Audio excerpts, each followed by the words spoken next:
Today we are putting in a new control board, but this is an interesting one because it's replaced by a universal part number. This is the ST9120U Honeywell Universal Control Board. And we're going to go ahead and go through the conversion process here. So the particular model that we're replacing is the ST9101A 1014.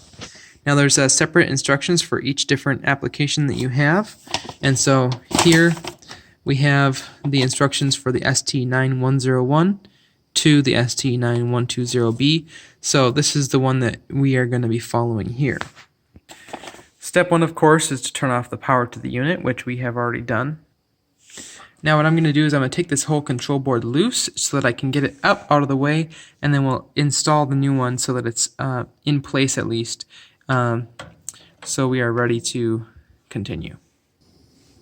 So what you can do is take and squeeze these little plastic connectors that are holding the board on, and the board should pop off like that. And we'll keep on doing the same thing all the way around here. Now in this case we're going to be using this adapter here that ends in 1959, so these other adapters are not needed at the moment. So we're going to unplug this one from the existing control board, this 9-pin connector, just like so, and then we can plug that 9-pin connector into our adapter here. Should be able to anyway. There you go, once you get it in the right orientation. So that is ready now to be split out and adapted to our new control board. Here's where the 6-pin connector will go on the new control board, just like so. So you can go ahead and get that plugged in. Now we'll take these two white wires here and connect them to the neutrals. Right there. So you can see that okay. Now I put the black wire onto the L1 terminal, right here, and the blue wire onto the IND terminal.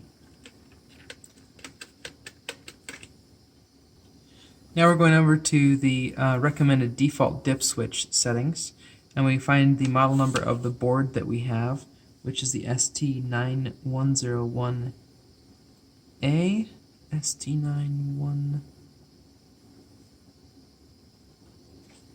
Here we go, it's actually on this previous page here, ST101A1014, but find whichever model number board you're replacing.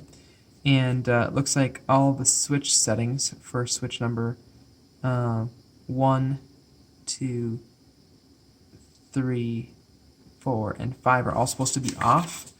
So we'll see here on the control board, if you look closely, you should be able to see right here are all of our dip switches, and off they look to be all in the off position already. So we should be good to go.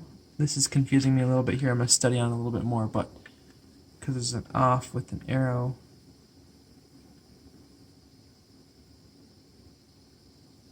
On here it says on this side though, so they all are in the off position already. So it should be good.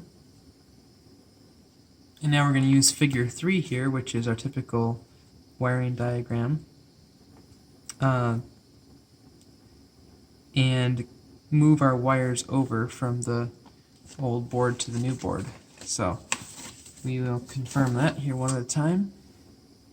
I'm going to start with moving X and C over from our old control board. So there's C and X. So that's easy enough. Right there on that corner. Next we're going to move over 2 more of our neutrals We've got a neutral coming in here, and the neutral going to the blower motor. We can move those over. Come on, Mom. There we go.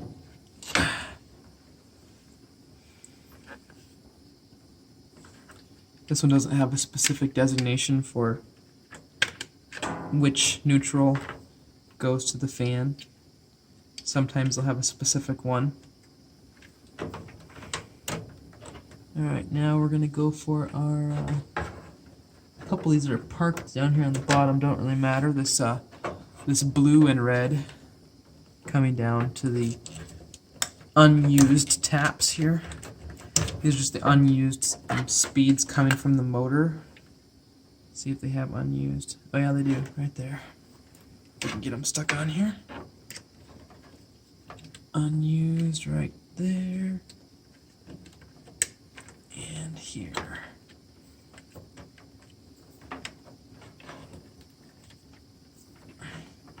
It's a booger a little bit. Now all we have left is we just have a couple left. Let's see what we got here. We have heat and cool, and then this one is S. We'll confirm what that one is here in a minute. I think that's power. SSS.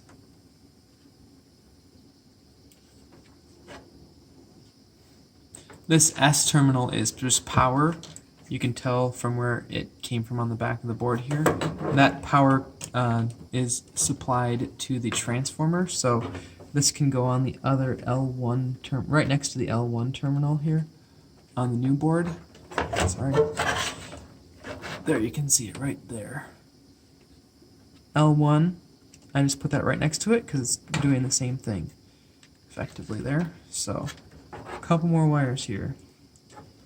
ACC.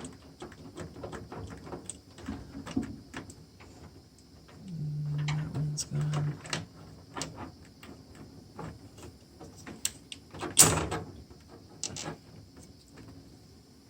Right here. Let's make sure where we're going with this.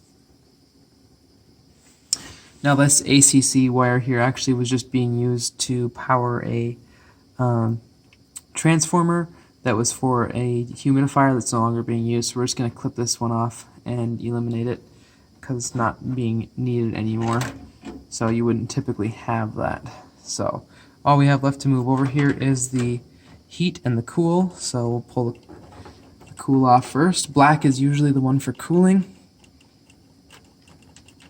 And in this case, yellow is the one that is on the heating terminal, but it can vary a little bit, but typically black is in cooling because black is high speed. So here we have cool, high speed, so we'll put black on there, and heat was the yellow. So we got cool and we got heat. And now we're going to move our thermostat wires over here just so that they're exactly how they were before. Typically these wires would be color coded, so it'd be a little bit easier. In this case, this was kind of jimmy rigged, so we've got all red and white wires, but we'll just move them one at a time. We should be fine. Alright, so there we have everything moved over, so we should be good. We'll fire this thing up and make sure it runs, but that's about it. Thanks for watching, and we'll talk to you next one.